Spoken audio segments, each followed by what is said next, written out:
نحمده ونصلی علی رسوله الکریم، اما بعد فاعوذ باللہ من الشیطان الرجیم، بسم اللہ الرحمن الرحیم۔ قال اللہ تبارک و تعالی: وَإِذْ نَادَىٰ رَبُّكَ مُوسَىٰ أَنِ ائْتِ الْقَوْمَ الظَّالِمِينَ قَوْمَ فِرْعَوْنَ وقال النبی صلی اللہ علیہ وسلم: كانت بنو اسرائیل تسوسهم الانبیاء كلما هلك نبی خلفه نبی وانه لا نبی بعدی سيكون خلفاء فيقصرون۔ وقال النبی صلی اللہ علیہ وسلم: لا تزال طائفة من امتی قائمین علی الحق لا يضرهم من خالفهم۔ صدق اللہ مولانا العظیم وصدق رسولہ النبی الکریم۔ معزز دوستو، دین اسلام کی سچی تعلیمات کا حقیقی شعور حاصل کرنا اور اس کی اساس پر اپنی انفرادی اور اجتماعی زندگی کی تعمیر و تشکیل کرنا ایک مسلمان جماعت کی بنیادی ذمہ داری ہے۔ دین اسلام دنیا میں اس لیے آیا ہے کہ انسانیت اس کی اتباع کر کے دنیا میں بھی کامیابی اور ترقی کی معراج حاصل کرے اور آخرت کی بھی کامیابی حاصل کرے۔ سلامتی کا اور امن کا یہ دین جو کل انسانیت کے لیے امن و سلامتی کا عالمی نظام انسانیت کے سامنے رکھتا ہے، اس کی ذمہ داری صرف کسی ایک محدود دائرے میں نہیں ہے، بلکہ وہ انسانی زندگی کے تمام دائروں اور شعبوں میں امن و سلامتی کے اس نظام کو قبول کرنا، اس کے مطابق اپنی زندگی کی تعمیر و تشکیل کرنا لازمی اور ضروری ہے۔ مسلمان اور کافر میں بنیادی فرق یہ ہے کہ کافر صرف اس دنیا کی ترقی یا کامیابی کے تناظر میں اپنا نظام حیات بناتا ہے، وہ صرف یہ کہتا ہے کہ ربنا آتنا فی الدنیا حسنہ وما لہ فی الآخرۃ من خلاق، اور ان کا آخرت میں کوئی حصہ نہیں ہے، کیونکہ ان کا نقطۂ نظر ہی نہیں ہے، آخرت کی طلب ہی نہیں ہے، آخرت کے حوالے سے کوئی سوچ، کوئی نظریہ، کامیابی یا ناکامی کا کوئی خیال ان کے اذہان میں نہیں ہے، تو آخرت کا حصہ کیا ہو؟ جس قدر حصہ دنیا کے اعتبار سے ہے اور دنیا کے معاملات پر وہ کامیابی اور ترقی کا سوچتے ہیں، وہ دنیا میں ان کو مل جاتی ہے، لیکن ایک مسلمان اس کا مطمع نظر ربنا آتنا فی الدنیا حسنہ بھی ہے اور وفی الآخرۃ حسنہ، کہ آخرت میں بھی حسنہ ہو اور اس دنیا میں کو بھی جنت بنائے۔ گویا کہ دین اسلام کا مکمل پیغام دنیا اور آخرت کے نقطۂ نظر سے انسانوں کی سلامتی پر مشتمل ہے،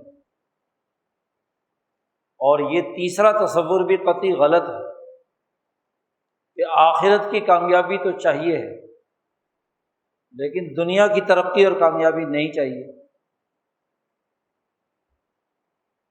یہ جو کچھ مذہبی طبقوں میں تصور پیدا ہو گیا کہ دنیا میں تو صرف ہم ذلیل ہونے کے لیے یا قید خانے میں بند ہونے کے لیے آئے ہیں، ہمیں تو صرف آخرت ہی چاہیے۔ یہ نبی اکرم صلی اللہ علیہ وسلم کی سیرت کتب مقدسہ کی تعلیمات کے سراسر منافی ہے۔ نبی اکرم صلی اللہ علیہ وسلم اور آپ کی جماعت نے دنیا میں بین الاقوامی حکومت قائم کی اور 10 سال مدینہ منورہ میں رسول اللہ صلی اللہ علیہ وسلم نے ریاست مدینہ کی تشکیل کی ہے، آزادی، عدل، امن اور معاشی خوشحالی کے اساس پر۔ گویا کہ دنیا بھر کا بین الاقوامی پروگرام انبیاء، صحابہ، اولیاء اللہ، علماء ربانیین کا ہمیشہ سے یہ رہا ہے کہ وہ دنیا کی ترقی اور کامیابی کو بھی اپنا مطمع نظر بناتے ہیں اور اس کے لیے بھی ہر ممکن جدوجہد اور کوشش اور کاوش کرتے ہیں، اور آخرت میں بھی کامیابی کی جدوجہد اور کوشش کرتے ہیں، بلکہ دنیا میں کامیابی اور ترقی کو آخرت کی کامیابی کا ذریعہ بناتے ہیں۔ دنیا میں حکمرانی ہوگی تو آخرت میں جنت میں حکمرانی ہوگی۔ دنیا کے انعامات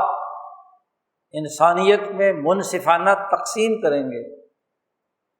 لوگوں کی روٹی روزی کا بندوبست کریں گے، ان کو بد امنی سے نکالیں گے، ان کو ظلم نا انصافی کے ماحول سے نکالیں گے، تو اتنی بڑی جنت بنے گی، اتنی ہی جنت رچ ہوگی اس جماعت کی جو اس دنیا کے اندر جتنی زیادہ انسانیت کی خدمت اور ترقی کا اعلیٰ ترین نظام بنائے گا۔ تو دونوں چیزیں لازم و ملزوم ہیں کہ دنیا کی ترقی اور کامیابی کے نظریے سے بھی اور آخرت کی ترقی اور کامیابی کے نقطۂ نظر سے بھی وہ ایک ایسا جامع نپت اللہ نظام قائم کرے جو انسانیت کے لیے امن و سلامتی، عدل و انصاف، آزادی اور حریت اور معاشی خوشحالی عطا کرنے والا۔ یہ وہ بنیادی پیغام ہے کتاب مقدس قرآن حکیم کا، جو ہر نبی کی تعلیمات کے تناظر میں اللہ تبارک و تعالیٰ نے صحف ابراہیم میں، موسیٰ علیہ السلام پر نازل ہونے والی تورات میں، داؤد علیہ السلام پر نازل ہونے والی زبور میں، عیسیٰ علیہ السلام پر نازل ہونے والی انجیل میں، اور حضرت محمد مصطفیٰ صلی اللہ علیہ وسلم پر نازل ہونے والی کتاب مقدس قرآن حکیم میں۔ انبیاء علیہ السلام کو یہ بنیادی پیغام دیا گیا، اور انبیاء علیہ السلام نے اپنے تئیں ہر ممکن جدوجہد اور کوشش کی ہے قوموں کو آزاد کرانے، انہیں امن و امان دینے، عدل و انصاف کا نظام بنانے، ان کو معاشی خوشحالی کے راستے پر ڈالنے کے لیے جان قربان کی، مال قربان کیا، صلاحیتیں اور اپنی عقل و شعور اور حکمتیں، اپنا فکر اور نظریہ انہوں نے اسی پر قربان کیا۔ قرآن حکیم اس کی پوری تاریخ بیان کرتا ہے۔ خاص طور پر حضرت موسیٰ علیہ السلام نے جو بنی اسرائیل کی آزادی اور حریت کے لیے کردار ادا کیا، قرآن حکیم نے مختلف پیرائے بیان اور اسالیب کے ذریعے سے اس قصے کو بار بار بیان کیا، اور اس لیے بیان کیا ہے کہ یہ ایک نمونہ ہے، یہ ایک معیار ہے، یہ آزادی اور حریت کے لیے قربانی کی جدوجہد اور ظالموں کے خلاف کش مکش کا ایک ایسا نمونہ انموذج ہے کہ جس کو سامنے رکھ کر دنیا کی ہر قوم، آنے والی نسلیں اپنی قومی آزادی کی جنگ لڑ سکتے، کردار ادا کر سکتے۔ اللہ کی کتاب انسانوں کے سامنے، انسان انبیاء علیہم السلام اعلیٰ درجے کے انسانوں نے کیا نمونہ قائم کیا، کیا ماڈل قائم کیا، کیا معیار قائم کیا، اسے بار بار مختلف انداز میں قرآن حکیم میں بیان کرتا۔ اس لیے مسلمان جب قرآن حکیم کی تلاوت کرتا ہے، اس کی سماعت کرتا ہے، تو ہر ایک پارے میں تقریباً موسیٰ علیہ السلام کا واقعہ یا قصہ اجمالی یا تفصیلی طور پر اللہ نے ضرور بیان کیا کہ ایک سننے والے اور پڑھنے والے کو سامنے موسیٰ علیہ السلام کی سٹرگل بطور معیار کیا ہے۔ حتیٰ کہ رسول اللہ صلی اللہ علیہ وسلم کا تذکرہ کیا ہے کہ ہم نے آپ کو رسول بنا کر بھیجا ہے، تو اس وقت انسانیت کے سامنے یہ بات واضح کی ہے کہ ہم نے تمہاری طرف جو رسول صلی اللہ علیہ وسلم بھیجے ہیں، یہ بالکل بعینی ہی انہی مقاصد، انہی اہداف اور اسی طریقہ کار کے مطابق بھیجے ہیں، کما ارسلنا الی فرعون رسولا، جیسے ہم نے فرعون کی طرف رسول بنا کر بھیجا موسیٰ علیہ السلام۔ نبی اکرم صلی اللہ علیہ وسلم کی جدوجہد کی بہت زیادہ مشابہت اور مناسبت موسیٰ علیہ السلام کی جدوجہد کے ساتھ ہے۔ اس لیے خاص طور پر امت محمدیہ کے سامنے موسوی انقلابی جدوجہد کو بار بار قرآن حکیم بیان کرتا ہے، اور کسی جماعت کے سامنے بار بار جب کسی اہم ترین واقعے کے مختلف انداز و اسلوب کے ساتھ بیان کا موقع ملے،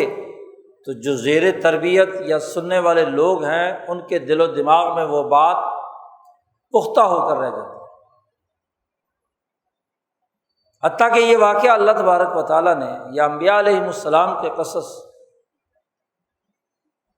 انسانوں کے جو مختلف ذہنی استعدادات کے حامل لوگ ہیں ان کے ذہن کے مطابق بات سمجھائی۔ امام انقلاب مولانا عبید اللہ سندھی فرماتے ہیں کہ کتاب مقدس قرآن حکیم کی مختلف صورتوں پر غور کرنے سے پتہ چلتا ہے کہ یہ جو واقعات قرآنی بار بار دہرائے جا رہے ہیں اور ہر صورت میں ایک نئے انداز میں نیا اسلوب لیے ہوئے، الفاظ میں بھی رد و بدل، حتیٰ کہ ایک ہی واقعہ جب الفاظ کے رد و بدل سے کسی دوسری صورت میں آتا ہے تو بیچارے حفاظ کرام جو ہیں وہ متشابہات میں پڑ جاتے ہیں کہ یہ جگہ پر وہ جملہ ہے یا یہ دوسری کسی صورت کا ہے۔ جی،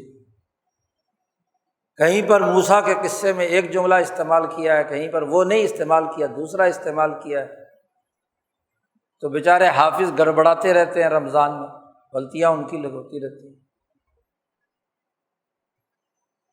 کیوں کہ ہر صورت کا انداز ایک نیا ہے، اور انداز کیوں نیا ہے؟ مولانا سندھی فرماتے ہیں انداز اس لیے نیا ہے کہ کچھ لوگ تجارت پیشہ ہوتے ہیں،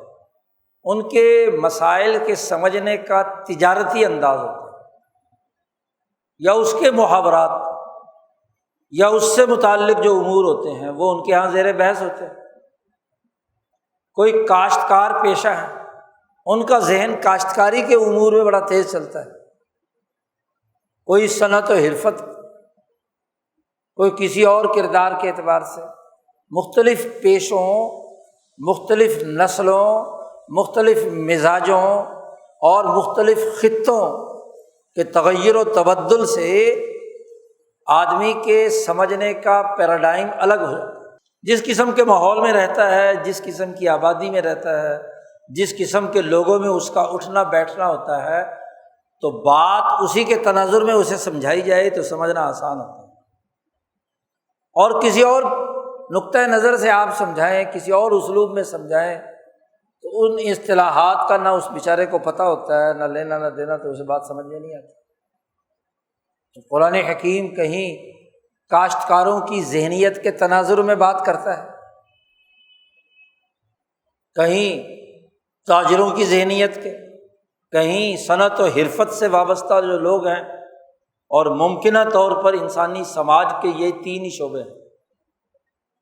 تجارت، زراعت اور صنعت۔ یہی مینز آف پروڈکشن ہے جس سے معاشی سرگرمیاں، پیداواری رشتے، اور انہی پیداواری رشتوں کی اساس پر پولیٹیکل رشتے، سماجی تعلقات، عمرانیاتی ڈھانچہ وجود میں آتا ہے۔ تو قرآن حکیم اسی انداز میں گفتگو کر کے بات سمجھاتا ہے، اور واقعات میں بھی اسی انداز اور اسلوب کو اختیار کرتا ہے۔ تو موسیٰ علیہ السلام کا جو بنی اسرائیل کی آزادی کے لیے جدوجہد کا طریقہ کار اور اسلوب رہا ہے، قرآن حکیم نے اسے مختلف انداز اور اسلوب میں مختلف جگہوں پر بیان کیا ہے۔ کہیں سورۃ القصص میں، سورۃ طٰہٰ میں یہ جو آیات تلاوت کی گئی ہیں سورۃ الشعراء کی ہیں، تو مختلف صورتوں میں مختلف پیرائے بیان میں قرآن حکیم نے بات بیان کی۔ ذات باری تعالیٰ کی وہ قدرت، طاقت اور قوت جس کا تعلق حکومت کے معاملات سے، کہ وہ شہنشاہ کائنات ہے، مالک الملک، اور حکومت کے لیے دو چیزیں ہونا بڑا ضروری ہے۔ ذات بار تعالیٰ کی حکمرانی کی خصوصیت اس سورۃ الشعراء میں اللہ نے بار بار بیان کی ہے کہ اللہ پاک عزیز بھی ہے اور رحیم بھی۔ عزیز الرحیم کا جملہ ہر قصے کے بعد قرآن حکیم نے اس صورت میں دہرایا ہے۔ عزیز کہتے ہیں ایسا طاقتور، عزت والا، قوت اور طاقت والا کہ اس پر کوئی آدمی، کوئی طاقت اور قوت غالب نہیں آ سکتی۔ وہ غالب ہے، طاقتور ہے، عزت والا ہے، غالب ہے۔ جو حکومت اپنی حکومتی ریٹ قائم نہ کر سکے وہ حکومت کیا ہوئی؟ ہر حکومت کے لوازمات میں سے ہے کہ وہ اپنی ریٹ قائم کرے، یعنی جو حکم دے دے، جو آرڈر پاس کر دے، اس آرڈر پر عمل درآمد ہونا چاہیے بس،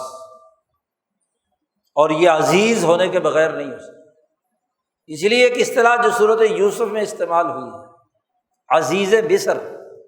مصر کا حکمران، یہ جو معززین کی اصطلاح استعمال ہوتی ہے اس کا تعلق بھی حکمرانی سے،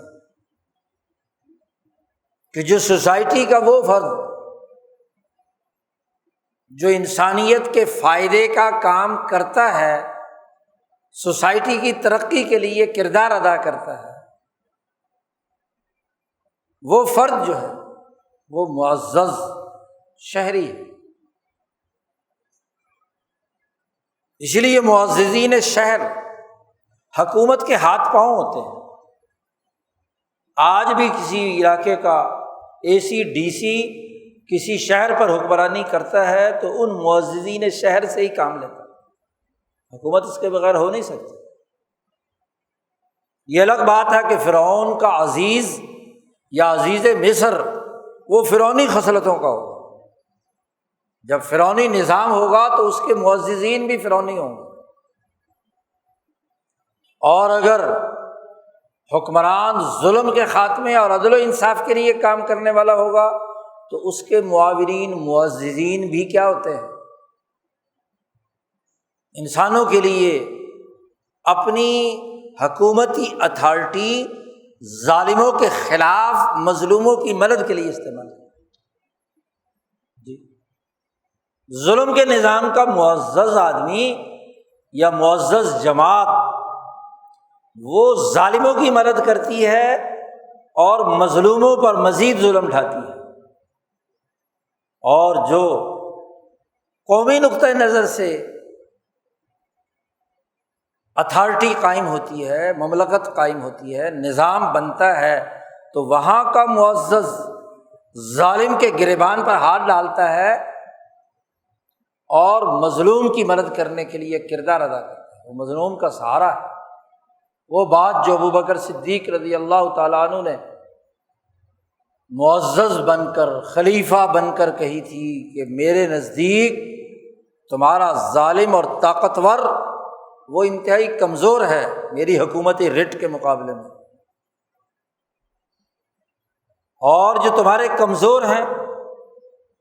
میرے لیے وہ انتہائی طاقتور ہے اور عزت والا ہے کہ حکومت اس کے لیے کردار ادا کرے، کیونکہ طاقتور کو تو ضرورت ہی نہیں ہوتی حکومت کی، وہ تو اپنی طاقت کے بل بوتے پر خود بخود نتائج پیدا کر لیتا ہے۔ حکومت کی ضرورت مظلوم کی مدد کے لیے ہوتی ہے، کمزور کے لیے ہوتی ہے۔ تو اللہ تبارک و تعالیٰ کا ایک وصف بیان کیا ہے العزیز، کہ اتنا طاقتور، اتنا عزیز، اتنا غالب، اتنا قوت والا ہے کہ دنیا کی کوئی طاقت اس کا مقابلہ نہیں کر سکتی، پوری کائنات اس کے قبضہ قدرت میں، اس کی حکومت میں۔ اور دوسرا حکومت کا وصف ہوتا ہے الرحیم، کہ حکومتی رٹ کے نشے میں انسانوں پر اس طاقت کا استعمال رحمت اور شفقت پر مبنی ہے، یعنی ظالم کے خلاف بھی جو اقدام ہے وہ ایسا ہی ہونا چاہیے جیسے ایک سرجن کینسر کو کاٹنے کے لیے یا بیماری کو دور کرنے کے لیے یا مجرموں کو سزا دینے کے لیے استعمال میں لاتا ہے۔ انتقام لینا مقصد نہیں ہوتا، مقصد اس کے ساتھ رحمت اور شفقت ہوتا ہے کہ وہ پرامن شہری بنے، انسانوں کے لیے رحیم بنے، انسانوں کے لیے کردار ادا کرے۔ حکمرانی محض انجوائے کرنے کے لیے نہیں ہے، بلکہ یہ حکومتی رٹ شفقت، محبت اور انسانیت کو دنیا اور آخرت میں کامیاب بنانے کے لیے رحیم ہے۔ اس صورت میں آپ دیکھیں گے کہ ہر نبی کا قصہ بیان کرنے کے بعد اللہ پاک نے کہا ہے کہ اللہ پاک عزیز الرحیم۔ تو عزیز الرحیم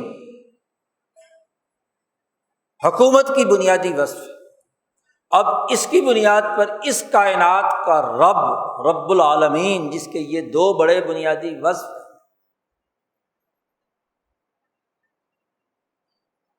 دو طرفہ طاقت اور قوت ہے، عزت کی بھی، رحمت کی بھی، طاقت کی بھی، قوت کی بھی، شفقت کی بھی، نرمی کی بھی۔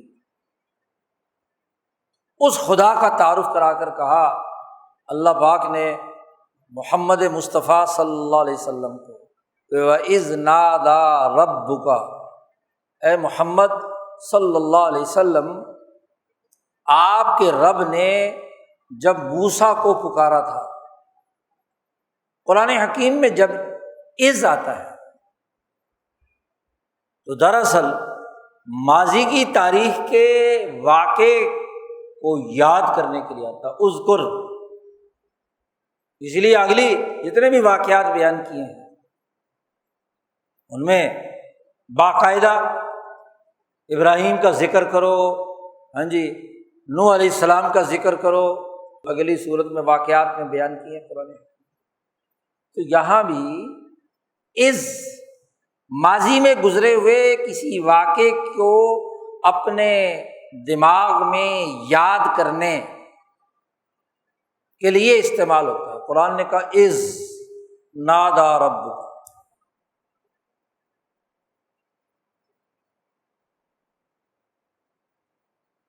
نبی اکرم صلی اللہ علیہ وسلم سے کہا جا رہا ہے آپ اس واقعے کو یاد کریں اور ان لوگوں کو یاد کرائیں، ماضی کی تاریخ بتلائیں، آزادی اور حریت کی تاریخ بتلائیں، اور انبیاء علیہم السلام کی یہ ماضی کی تاریخ اس لیے بتلائیں کہ آزادی کا حقیقی شعور کیا ہوتا ہے۔ یہ مکے والے غلام ہیں، یہاں کے عام انسان ابو جہل کے، عرب کے قبائل غلام ہیں، قیصر و کسریٰ کے غلام ہیں، مشرق و مغرب کی حکومتیں غالب ہیں ان پر، وہاں کے عوام مظلوم ہیں۔ اب ان کو تاریخ یاد کراؤ، ماضی کا قصہ بتلاؤ۔ جب بھی کوئی قوم غلامی پستی کی حالت میں ہوتی ہے تو قرآن کہتا ہے کہ ماضی کی تاریخ کے جو حریت پسند ہیں، آزادی کے لیے کردار ادا کرنے والے ہیں، ان کی بات کو ذرا یاد کرو۔ انسان انسانوں سے سیکھتا ہے، انسانوں کا معلم انسان ہوتا ہے، اس لیے ہر نبی جو دنیا میں بھیجا گیا وہ بشر تھا۔ مکے والوں نے کہا تھا کہ بھی فرشتہ ہوتا تو ہم بات مان لیتے، تو اللہ میاں نے کہا کہ اگر دنیا میں فرشتے بستے ہوتے تو ہم فرشتہ بھیج دیتے، جب دنیا میں بستے ہی بشر ہیں تو نبی بھی تو بشر بن کر آئے گا، کیونکہ آدمی اپنے ہم جنس سے سیکھتا ہے، اپنے ماحول سے سیکھتا ہے۔ انسان کی تمام تر تعلیم و تربیت اپنے جیسے لوگوں سے ہوتی ہے۔ آدمی 80-90% جس ماحول میں رہتا ہے، ماں باپ کا، خاندان کا، برادری کا، محلے کا، شہر کا، رویے اور اس کے عملی کردار جو ہیں وہ اس کے مطابق ہوتے ہیں۔ بھائی اسکول میں کلاس میں تو 1 گھنٹے کے لیے آیا، یا مختلف سبجیکٹ ہیں تو ہر استاد کا 1-1 گھنٹہ 5-6 گھنٹے آ جائے گا۔ باقی جو زندگی کے 18-20 گھنٹے وہ گزارتا ہے جس ماحول میں، جس سوسائٹی میں، جس گھر میں، اس کا رہن سہن، عادات و اطوار، اس کی اٹھک بیٹھک، اس کی چلنے پھرنے کا انداز اور اسلوب وہی ہوگا جو اس کی سوسائٹی کا ہو۔ سڑک پر جو کچھ وہ دیکھے گا، بازار میں جو کچھ دیکھے گا، محلے میں جو دیکھے گا، اپنی کسی اجتماعی سوسائٹی میں جو دیکھے گا، وہی کچھ سیکھ رہا ہوتا ہے نا جی۔ اور وہ انسان ہے جو چاروں طرف بستے ہیں، تو اپنے جیسے انسانوں سے سیکھتا ہے۔ تو آزادی کی حقیقی تعریف اور اس کا حقیقی معیار معلوم کرنے کے لیے اللہ پاک نے نبی اکرم صلی اللہ علیہ وسلم سے کہا ہے کہ یاد کرو آپ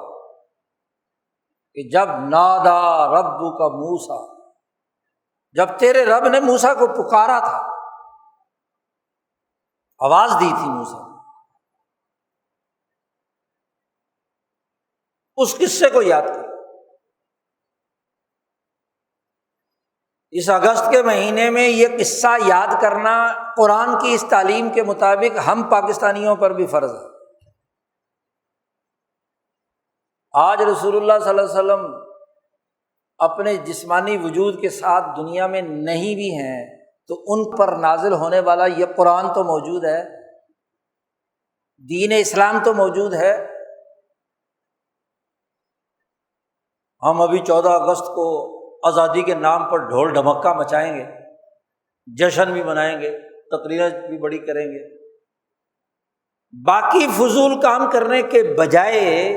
اگر قرآن ہی پڑھ لیں جی، وہ قصہ ہی یاد کر لیں کہ جس قصے کو قرآن حکیم کہتا ہے کہ اے محمد صلی اللہ علیہ وسلم آپ یاد کریں، اور جب محمد صلی اللہ علیہ وسلم یاد کریں تو محمد صلی اللہ علیہ وسلم کی امت نہ یاد کرے، جو اپنے آپ کے دعوے دار ہوں کہ ہم محمد صلی اللہ علیہ وسلم پر ایمان لانے والے ہیں، محمد الرسول اللہ، ان پر ذمہ داری عائد نہیں ہوتی۔ تمام مفسرین کہتے ہیں کہ جہاں جہاں بھی اللہ نے صرف محمد مصطفیٰ صلی اللہ علیہ وسلم کو مخاطب کیا ہے، وہاں رسول کی حیثیت سے آپ کی امت بھی مخاطب ہے، امت جان نہیں چھوڑا جاتا۔ اللہ میاں نے نبی اکرم صلی اللہ علیہ وسلم سے کہا اتلو ما اوحی الیک من الکتاب، جو کتاب آپ پر نازل کی گئی آپ تلاوت کیجیے۔ کہا اقیم الصلاۃ، نماز قائم کیجیے۔ تو کیا اب یہ صرف رسول اللہ صلی اللہ علیہ وسلم کے ساتھ خاص ہے؟ ہم سب پر لازمی ہے نا نماز پڑھنا، قرآن کی تلاوت کرنا۔ تو ایسے ہی یہاں یہ آزادی والا قصہ یاد کرنے کی ضرورت نہیں ہے کہ یاد کیجیے آپ جب تیرے رب نے موسیٰ کو پکارا تھا، اور پکار کر کیا کہا تھا کہ جاؤ ظالم قوم کی طرف، انیت القوم الظالمین، ظالم قوم کے مقابلے پر جاؤ، مقابلہ کرو، ظالم سے ٹکر لو۔ قوم ظالم کون ہے؟ ایک تو قرآن حکیم نے سب سے پہلے مجموعی طور پر قوم ظالم قوم کا تذکرہ کیا ہے، انیت القوم الظالمین، اور فوراً جملہ کہا قوم فرعون۔ حالانکہ سیدھا کہہ سکتے تھے کہ جاؤ فرعون کی طرف، جیسے دوسری جگہ پر کہا ہے، لیکن یہاں اس صورت میں اللہ نے کہا ہے ظالم قوم کی طرف جاؤ، اور وہ قوم ظالم کون سی ہے؟ قوم فرعون، قوم فرعون بدل ہے یہ اس سے، قوم ظالم سے۔ یعنی پہلے انبیاء علیہم السلام اور انبیاء پر ایمان لانے والوں کے لیے ایک عالمی قانون بیان کر دیا، اور وہ یہ کہ نبی کا کام، نبی کے وارثوں کا کام، نبی کے امتیوں کا کام یہ ہے کہ انیت القوم الظالمین، اور ہر دور کا ظالم الگ ہوگا نا، ہر دور کی ظالم قوم بھی الگ ہوگی۔ پھر ایک عالمی قانون موسیٰ کو بیان کیا انبیاء علیہ السلام کی تاریخ کے تناظر میں، کیونکہ نبی اکرم صلی اللہ علیہ وسلم کو بھی تو مخاطب کیا جا رہا ہے نا، اذ نادا ربک، تیرے رب نے پکارا تھا کہ ظالم قوم کی طرف جاؤ، تو کہنے کا مقصد یہ ہے کہ آپ کو بھی ہم پکار رہے ہیں نا، یہ وحی آئی ہے کہ آپ بھی ظالم قوم کی طرف جائیں۔ جیسے موسیٰ علیہ السلام کے زمانے میں قوم فرعون تھا، ایسے ہی آپ کے زمانے میں قوم ابو جہل تھی، قیصر و کسریٰ تھی۔ تو قرآن حکیم نے بڑی جامعیت اور نپے تلے الفاظ میں مسلمان جماعت کو آزادی اور حریت کے حوالے سے ایک بنیادی پیغام دیا کہ ظالم قوم سے مقابلہ کرنا ہے بس۔ موسیٰ علیہ السلام پر بھی یہ ذمہ داری تھی، اور محمد مصطفیٰ صلی اللہ علیہ وسلم پر بھی یہ ذمہ داری ہے، انیت القوم الظالمین، قوم ظالمین، قوم فرعون۔ پھر ان کو پکار کر بتاؤ الا تتقون، کیا تم ڈرتے نہیں ہو؟ ظلم سے باز نہیں آتے؟ کفر و شرک سے نہیں رکتے؟ خدا کی خدائی کا انکار کر کے، اس عزیز الرحیم کی بات کا انکار کر کے انسانیت پر جو ظلم ڈھا رہے ہو، رحمت کے علی الرغم اور عزت کے علی الرغم جو تم نے انسانیت پر ظلم ڈھا رکھے ہیں، ظلم و ستم کا نظام بنایا ہوا ہے، الا تتقون، کتنا بڑا چیلنج۔ اللہ نے پکار کر موسیٰ سے کہا کہ جاؤ ظالم قوم کی طرف، اور ظالم قوم اس دور کی قوم فرعون ہے، اور ان سے جا کر کہو الا تتقون، ڈراؤ نہیں، تم عدل و انصاف کا نظام کیوں نہیں قائم کرتے؟ تقوی کی تعریف میں پیران پیر حضرت شیخ عبد القادر جیلانی فرماتے ہیں ان اللہ یأمر بالعدل والاحسان وایتاء ذی القربی، یہ تقوی کی تشریح ہے۔ تو الا تتقون کا مطلب الا تعدلون، عدل کا نظام کیوں نہیں قائم کرتے؟ احسان کا نظام کیوں نہیں قائم کرتے؟ رشتہ داروں کے حقوق ادا کرنے کا نظام قائم کیوں نہیں کرتے؟ کیوں محسنین نہیں ہو؟ کیوں مقسطین میں سے کیوں نہیں ہو؟ وغیرہ وغیرہ۔ الا تتقو، للکارو انہیں ظالموں کو، متکبروں کو، انسان دشمنوں کو، کھلے عام کہو الا تتقون، کیوں نہیں تم عدل و انصاف کا نظام قائم؟ تم نے کیوں خرابی برپا کی ہوئی؟ اب موسیٰ علیہ السلام 11 سال مدین میں رہ کر واپس آ رہے ہیں، اور پہلے 30 سال فرعون ہی کے پاس رہے ہیں، وہیں پلے بڑے اس کے محل میں شہزادے کے طور پر، اور وہاں سے جب مدین پہنچے ہیں تو 11 سال گزار کر واپس آ رہے ہیں، اور ہیں بھی کس حالت میں کہ بیوی کو بچہ ہونے والا ہے، سردی سخت ہے، آگ کی ضرورت ہے، آگ لینے کے لیے طور پہاڑ پر آئے تھے، دور سے آگ جل رہی تھی، گھر کا بھی فکر پیچھے کہ نہ معلوم اہلیہ کی حالت کیا ہو، مسافر ہیں، گھٹا ٹوپ اندھیرا ہے۔ اور اللہ میاں نے کہا کہ بھائی موسیٰ انیت القوم الظالمین، ان باتوں کو چھوڑو اور ظالم قوم کی طرف جاؤ، تمہاری ذمہ داری ہے یہ۔ اس سے پہلے کی جو تفصیلات ہیں وہ سورۃ طٰہٰ میں اللہ نے بیان کی ہیں، ٹھیک ہے؟ جب وہاں پہنچے تو اللہ نے کہا کہ بھائی جوتے اتار دو، تم مقدس سرزمین میں آئے ہو، اور میں نے تمہیں اپنے کام کے لیے منتخب کر لیا، اب تم نے میرا کام کرنا ہے۔ اور وہ کام کیا ہے؟ جاؤ فرعون کی طرف، انیت القوم الظالمین، آزادی اور حریت کی جنگ لڑو۔ آ رہے ہیں واپس بیوی بچوں کے ساتھ مصر میں، اپنے خاندان میں، اپنے ملک کی طرف، اور راستے میں اللہ نے بلا کر کہا کہ بھائی نادا ربک کا، پکار کر کہا انیت القوم الظالمین۔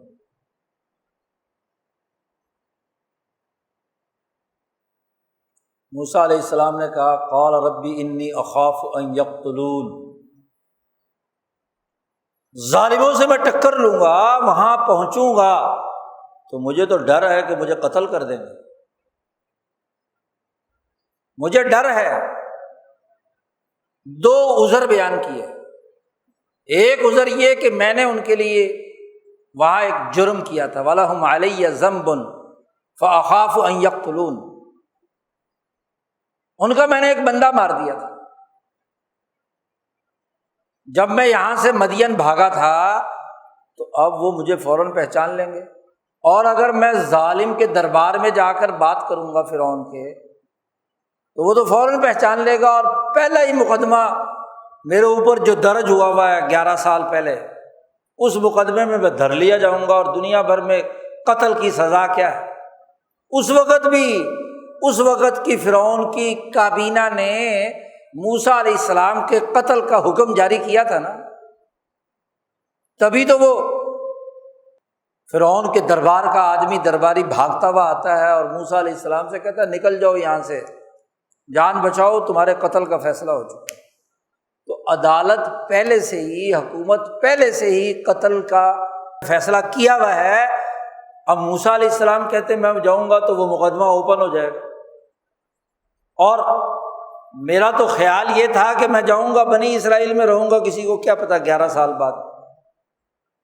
جی، اور آپ مجھے پہ ذمہ داری لگا رہے ہیں کہ جناب جاؤ اور اس سے ٹکر لو، اس کو کہو الا تتقون، تو عدل و انصاف کا نظام کیوں نہیں قائم کرتا؟ تو وَلَهُمْ عَلَيَّ ذَنْبٌ فَأَخَافُ أَن يَقْتُلُونَ، میں نے ان کا ایک جرم کیا ہوا ہے۔ اللہ سے کہا کہ بندہ میں نے مارا، مارنے کے لیے تو نہیں مارا، تو سزا کے لیے مکہ تھا، اور وہ بندہ مر گیا۔ فَوَكَزَهُ مُوسَىٰ فَقَضَىٰ عَلَيْهِ، وہ قبطی جس کا نام مفسرین کہتے ہیں فاسور تھا، تو وہ فاسور کے قتل کا مقدمہ اور اس کا فیصلہ پہلے سے رکھا ہوا ہے، تو مجھے ڈر ہے کہ میں قتل کر دیا جاؤں۔ اور دوسرا یہ ہے کہ ایسی صورتحال میں وہاں جاؤں گا اور فرعون کے دربار میں بات کروں گا اور اکیلا ہوں گا، سارے بڑے بڑے سردار اور اس کے وزیر مشیر، اس کی کابینہ کے 100-150 ارکان وہ بھی بیٹھے ہوئے ہوں گے وہاں، میں اکیلا جا کر اس کو عدل و انصاف کی بات کروں گا تو مجھے خطرہ ہے کہ یضیق صدری،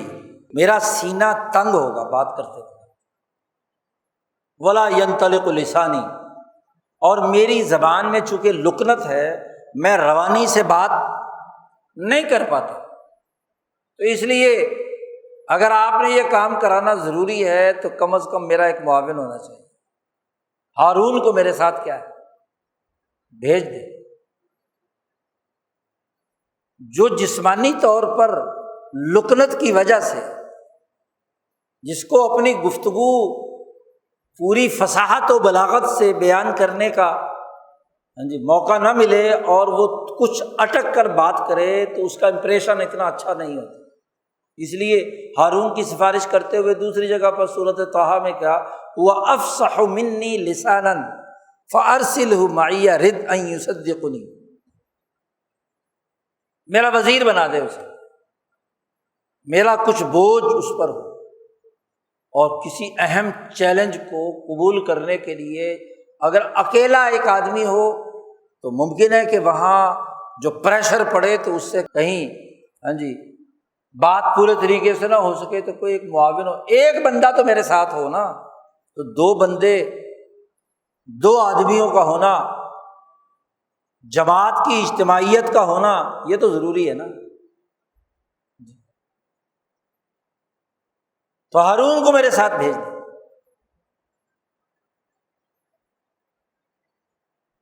جیسے موسیٰ علیہ السلام نے ان 2 شکوک و شبہات کا اظہار کیا، ایک تو یہ کہ مجھے وہ قتل کر دیں، مقدمہ ان کے پاس پہلے سے ہی ہے درج ہوا ہوا، اس پر وہاں کی عدالت کا فیصلہ بھی ہوا ہوا ہے، اسی کی وجہ سے میں وہاں سے بھاگا تھا۔ اب اگر میں وہاں پہنچوں گا تو وہ کیس دوبارہ اوپن ہو جائے گا اور یقینی بات ہے کہ میں قتل کر دیا جاؤں گا۔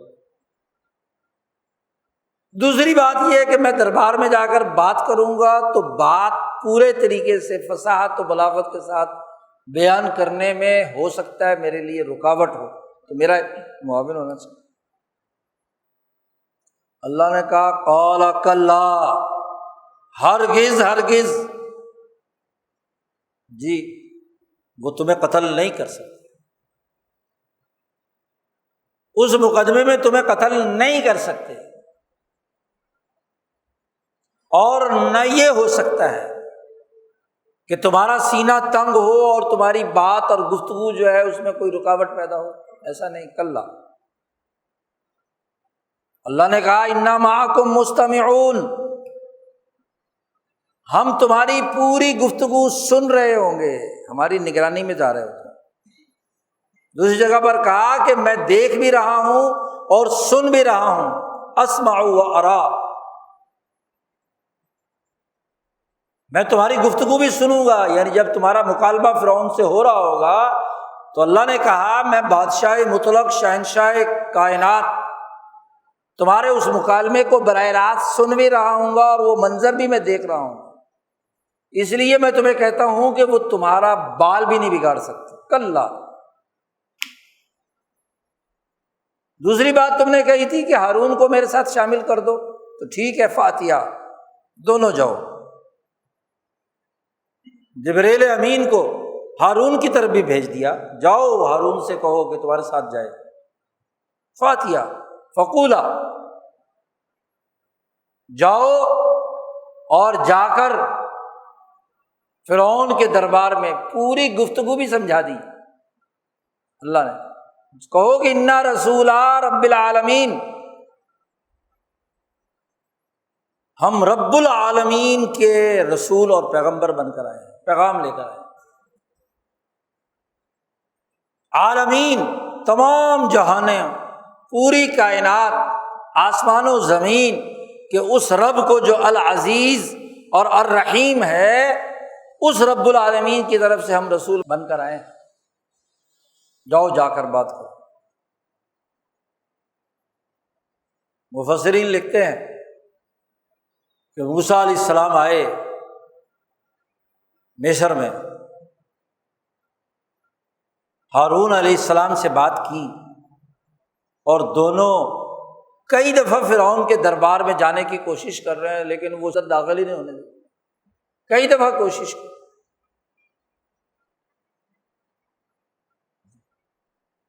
بنی اسرائیلیوں سے جا کر بات کی، ان کو سمجھایا، 6,30,000 کے قریب بنی اسرائیلی ہیں اور غلام ہیں۔ کئی دفعہ وہ کوشش کر چکے ہیں کہ ہمیں غلامی سے نجات ملے اور ہم فلسطین میں اپنے آزاد ملک میں جا کر اپنا نظام بنائیں، لیکن چونکہ ان سے بےگار لی جا رہی ہے، فرعونی نظام ان کو غلام بنا کر بےگار، کیونکہ آقا اپنی مرضی کے مطابق غلاموں سے کام لیتا ہے نا، ان کو 6 لاکھ کو غلام بنا رکھا، ان میں بزدلی ہے، کمزوری ہے، پستی ہے، اور وہ غلام بننے کے لیے تیار ہے جی، ہر غلامی کا اور ذلت کا کام کرتے ہیں۔ خود ان میں ایسے قارون جیسے، حامان جیسے کہ جو نسلاً بنی اسرائیلی ہیں، لیکن فرعون کی خوشامد اور اس کے اعلی کار اور اس کے ایجنٹ بن کر اپنی قوم کے خلاف ہی کردار ادا کرے۔ قارون کے بارے میں کہا نا، فبغى علی قومہ، اپنی قوم کے خلاف ہی بغاوت کرنا، قوم کش کردار ادا کر رہا ہے۔ ان کو غلام بنانے کے لیے فرعون کے اعلی کار، اس کے وزیر اور مشیر، اس کے ایجنٹ، ہر غلامی میں غلاموں کے اوپر ایک بڑا غلام انہی کے خاندان کا سپروائزر ہوتا ہے۔ فیکٹریوں میں بھی کام کرنے والے بیچارے مزدور جو ہوتے ہیں، وہ انہی کی زبان جاننے والا انہی کی نسل کا ہوتا ہے، اسے چودھری بنا دیتے ہیں، اور چودھر کے پیسے زیادہ مل جاتے ہیں، تو اس لیے وہ کیا ہے، ان مزدوروں کے اوپر ظلم کرتا ہے، زیادتی کرتا ہے، بلکہ ان کی محنت پر خود پلتا ہے۔ اس کا کام تو صرف نگرانی کرنا ہوتا ہے، خود کوئی کام نہیں ہے، تو ان کو جو مزدوری دیتا ہے تو اس میں سے بھی پیسے رکھ لیتا ہے نا آج کل اپنا کمیشن، کہ میں نے تمہیں مزدوری پر رکھایا ہے۔ آج بھی آپ کسی پروجیکٹ پر دیکھ لیں، بیچارے مزدور، ان کا جو ٹھیکیدار ہوتا ہے وہ ان کے ساتھ کیا سلوک کرتا ہے، اپنی برادری کا ہوتا ہے، انہی کی زبان جانتا ہے، اسی کے ساتھ تعلق ہوتا ہے، لیکن انہی کے حقوق سلب کرتا ہے، تبھی تو وہ ٹھیکیدار بن گیا یا سپروائزر بن گیا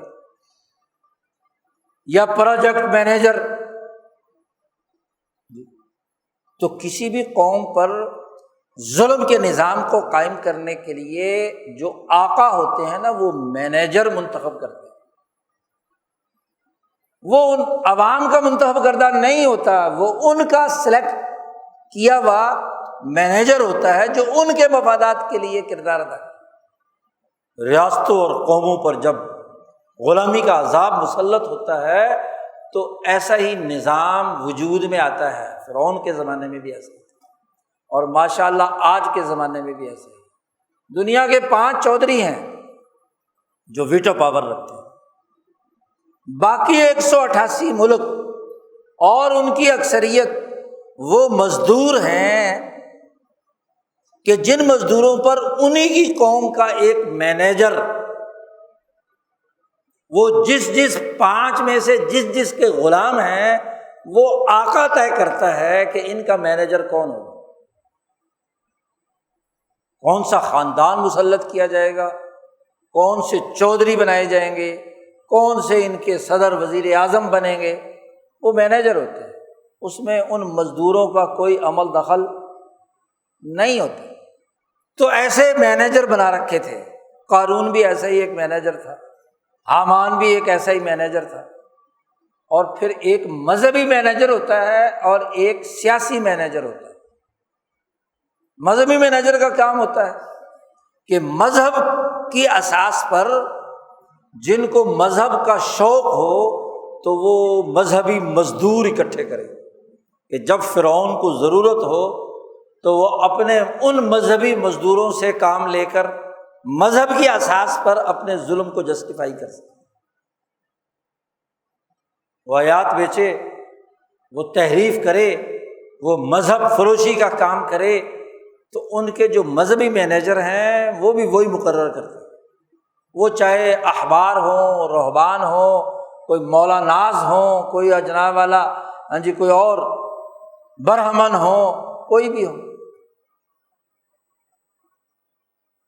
مظلوموں پر مینیجر بنایا جاتا ہے۔ تو حامان مذہبی مینیجر تھا جی، اور قارون جو ہے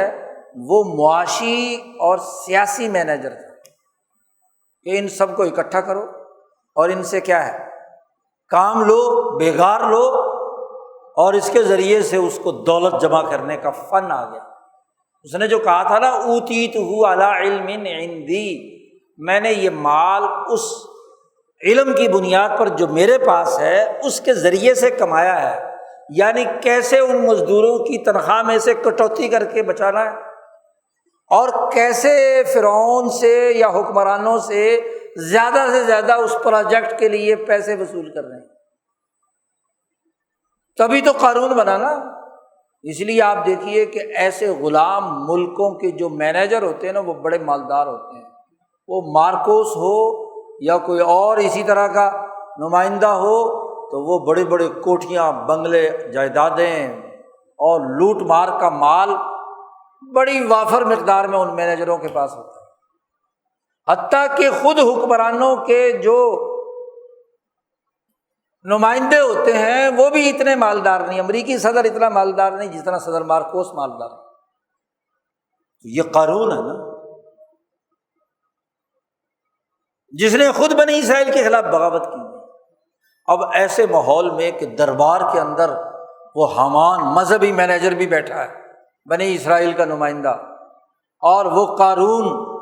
جو ان کا معاشی کارندہ ہے، سپروائزر ہے، مینیجر ہے، وہ بھی بیٹھے ہیں، اور اس پر سیاسی گرفت اور نگرانی رکھنے والے وزراء اور مشراء سے بھی دربار بھرا ہوا ہے۔ موسیٰ علیہ السلام پہنچتے ہیں اس دربار میں،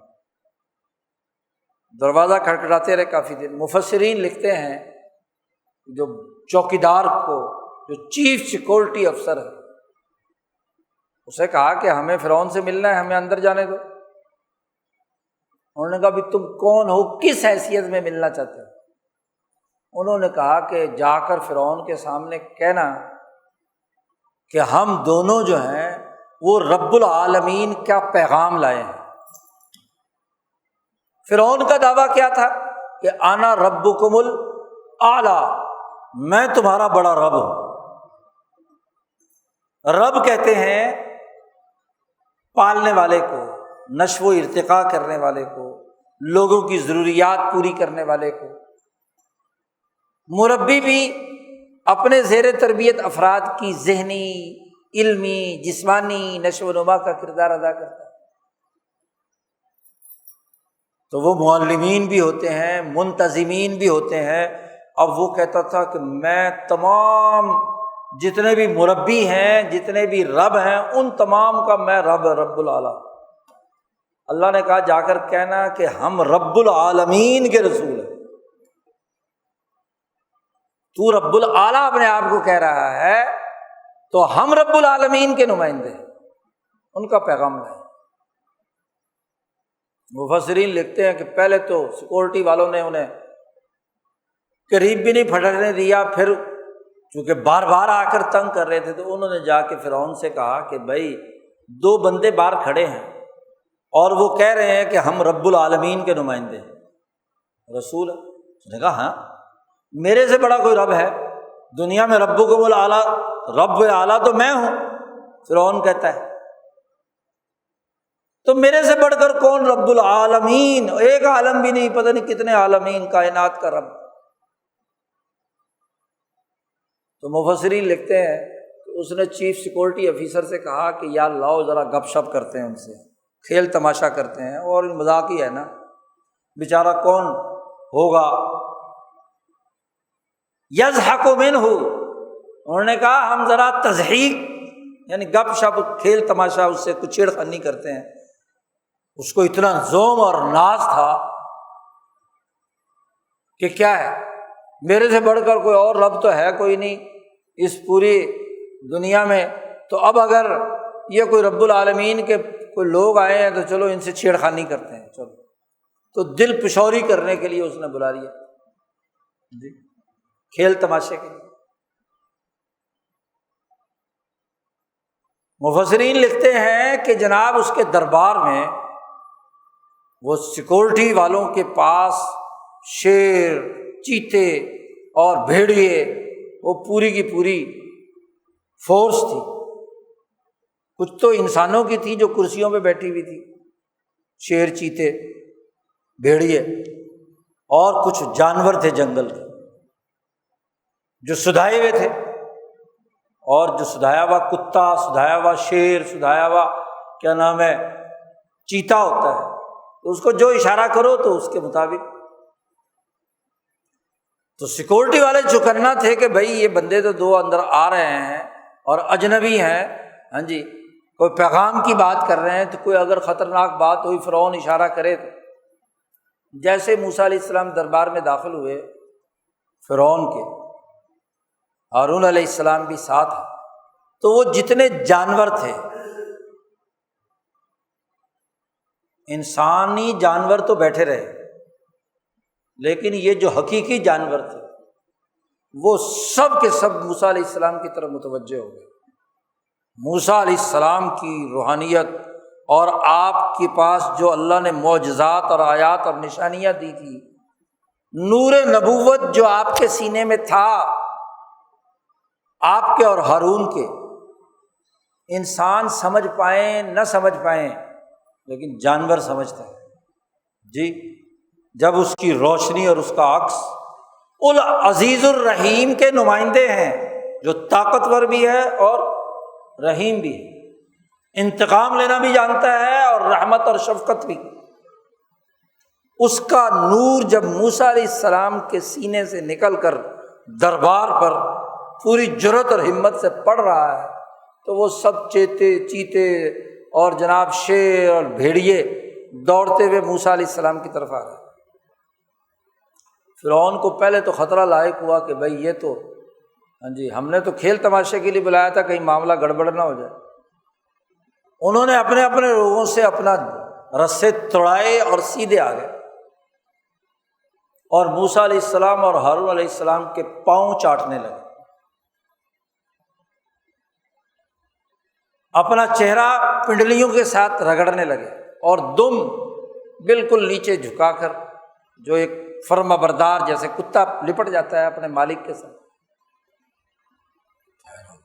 فرعون بڑا حیران ہوا کہ یہ کیا چکر، یہ کس رب العالمین کے نمائندے آئے ہیں کہ وہ جانور جنہیں ہم نے سدھایا، ہمارے اشارے پر انہیں کام کرنا چاہیے تھا، وہ سب کے سب موسیٰ علیہ السلام کی اس طاقت اور قوت کے سامنے کیا ہے، ڈھیر ہو گئے۔ تو پہلا اچنبھا تو اسے یہ ہوا، انسانی جانور بیٹھے ہوئے تھے، ان پر کوئی اس کا اثر نہیں۔ تو پہلے مرحلے پر ہی فرعون کا تو ایک دفعہ جو رعب ہے وہ ٹوٹ چکا ہے جی۔ موسیٰ علیہ السلام آگے بڑھتے ہیں اور جا کر اپنا تعارف کراتے ہیں، انا رسول رب العالمین، ہم رب العالمین کے رسول ہیں، اور اللہ کا پیغام یہ ہے رب العالمین کا کہ ارسل معنا بنی اسرائیل، بنی اسرائیل کو آزادی دو، جنہیں تم نے غلام بنا۔ قوم جو غلام ہے یہ 6.5 لاکھ کے قریب پوری قوم، نسل جسے تم بیگار لیتے ہو، جن سے تم مفادات اٹھاتے ہو، جن کی محنت مزدوری پر ڈاکہ ڈالتے ہو، جو تم نے لوٹ کھسوٹ کا نظام بنا رکھا ہے، ان کو آزادی دو۔ ارسل معنا بنی اسرائیل، آزادی اور حریت کا نعرہ، ایک ہی پیغام۔ رب العالمین کا پیغام یہ نہیں ہے نبی کے ذریعے سے کہ جا کر فرعون کے دربار میں یہ کہو کہ کلمہ پڑھ لا الہ الا اللہ موسیٰ رسول اللہ، نہیں۔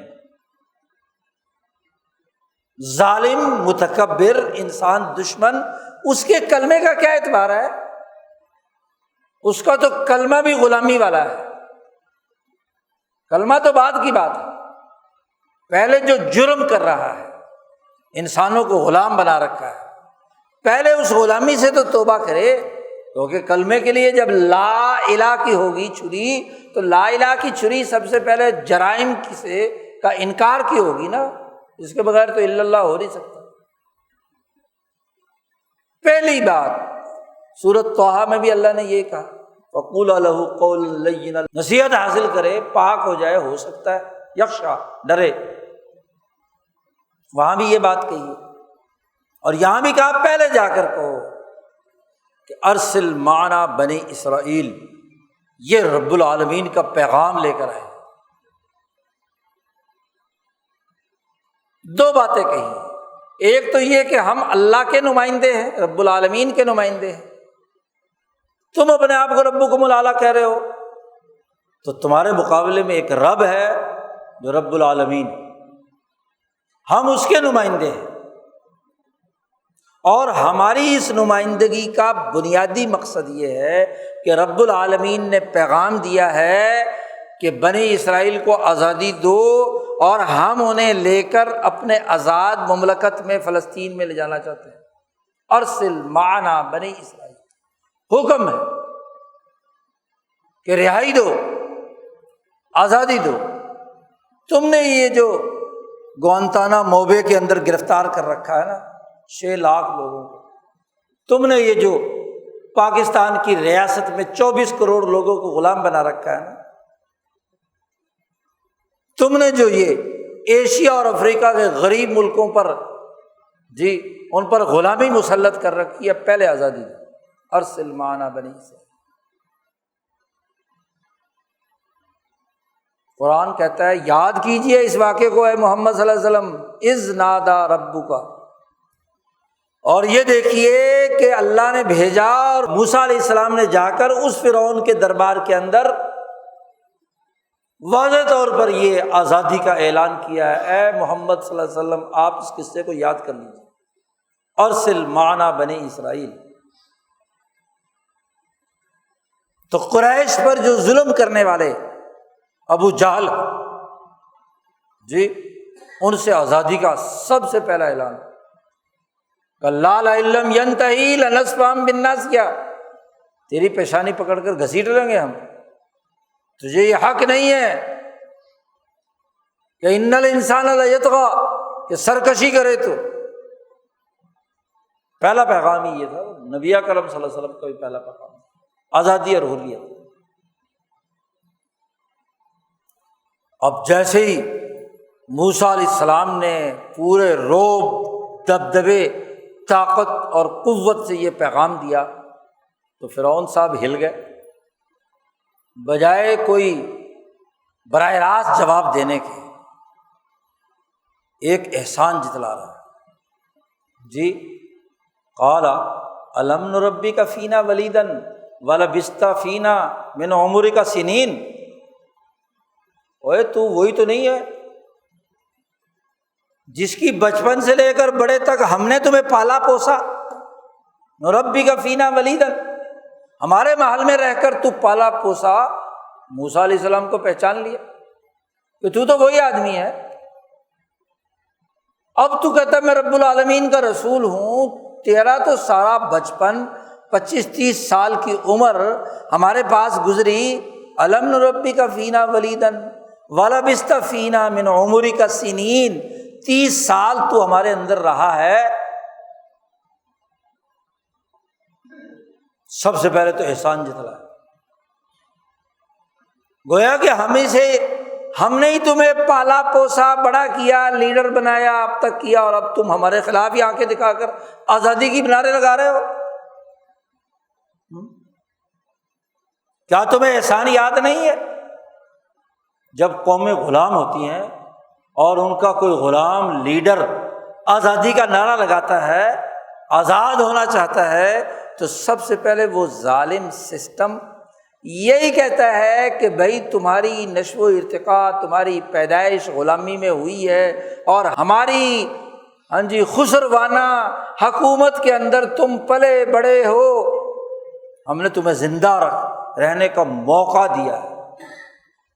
جی، چاہے وہ نیلسن منڈیلا ہو یا کوئی اور دنیا بھر کا حریت پسند ہو حقیقی، جب وہ آزادی کی بات کرتا ہے تو اس کے خلاف کیا ہے؟ سسٹم سب سے پہلی بات ہی کیا کرتا ہے؟ الم نربک فینا ولیدا، ہم نے تجھے پالا، ہم نے تمہیں بڑا کیا، پوسا، نربک فینا ولیدا، بچپن سے اتنے سال ہو گئے، 30 سال ہم نے تمہیں پالا پوسا بڑا کیا، اتنا بڑا جوان کیا، اور اب تم کہتے ہو کہ جی میں آزادی دلاؤں گا،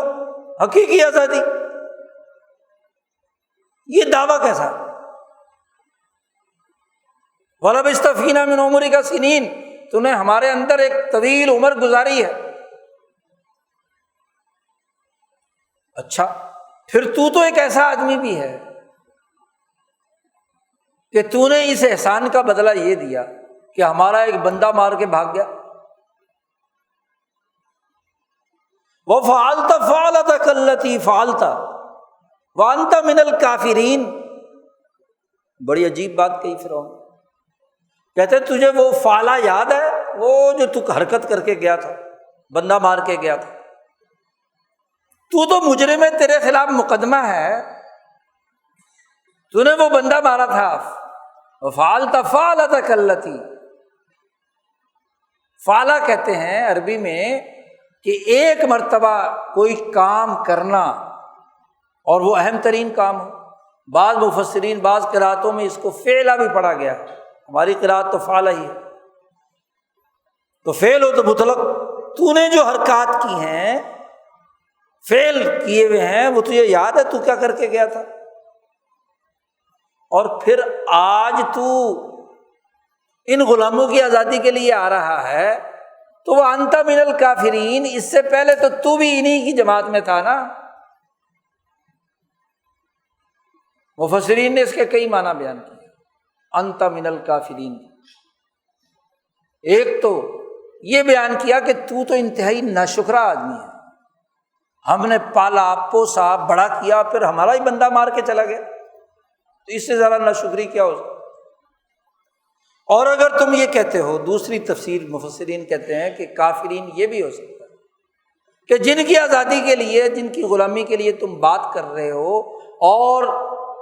جن لوگوں سے آزادی کی دلائی کی بات کر رہے ہو، تو بھی تو پہلے ہمارا شہزادہ بن کر کیا ہے سارے کام کرتا رہا ہے نا۔ ہم نے جب تجھے پالا پوسا تھا اور تو میرے دربار کا بیٹا بنا ہوا تھا نا، تو بیٹا بنایا ہوا تھا، ہم نے تمہیں پہلے پالا پوسا تھا، تو بھی تو ہماری پارٹی میں تھا نا پہلے، اب یہاں تو ہمیں کہہ رہا ہے کہ یہ آزادی دو جی۔ ارسل معنا بنی اسرائیل، تو نے جو جرم کیا تھا وانت من الکافرین، تو دو اعتراض داغ دیے۔ مکالمہ ہو رہا ہے نا، اللہ کہہ رہے ہیں کہ تمہارا مکالمہ ہوگا تو میں سن بھی رہا ہوں گا اور دیکھ بھی رہا ہوں۔ موسیٰ علیہ السلام نے دو باتیں کہیں کہ انا رسول رب العالمین، اور دوسرا یہ کہ ارسل معنا بنی اسرائیل۔ اب اس نے بنی اسرائیل والا جو دوسرا سوال تھا، اس پر اس نے دو آبجیکشن کیے۔ ایک تو یہ کہ تجھ پر ہم نے احسان کیا تھا، تجھے ہم نے پالا پوسا، اور پھر تو نے احسان کا بدلہ یہ دیا کہ ہمارا بندہ مار دیا، تو اب کس منہ سے تو آزادی کی بات کرتا ہے؟ کس منہ سے کہتا ہے کہ ارسل معنا بنی اسرائیل؟ موسیٰ علیہ السلام نے کہا فعلتها اذن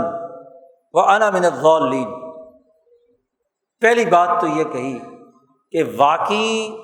مجھ سے ایک کام ہو گیا تھا، میرا مقصد بندہ مارنا نہیں تھا، میں نے تو کیا ہے ایک مکہ لگایا، اور وہ کوئی ایسا نازو پلا ہوا یا شراب پیے ہوئے تھا، نہ دھت تھا، جگر اس کا خراب تھا، وہ مکہ ایسا لگا فوقذہ موسیٰ فقضى علیہ، اس کی جان نکل گئی۔ تو بے شک بندہ مرا میرے ہاتھ سے، فعلتها اذن، لیکن یہ بھی تو سوچو کہ میں اس وقت انا من الضالین، مفسرین نے ترجمہ کیا انا من الجاہلین، جب جاہل ہے تو علم نہیں تھا کہ بندہ مرنے کی سزا کیا ہوتی ہے، یہ بندہ نہیں مارنا چاہیے، تو مجھے قانون کا نہیں پتہ تھا، مجھے علم نہیں تھا۔ جب میں انسانی حقوق کے لیے آیا ہوں کہ انسانوں کو آزادی دلاؤ، تو اس آزادی کی حریت کا اس وقت مجھے پتہ نہیں تھا،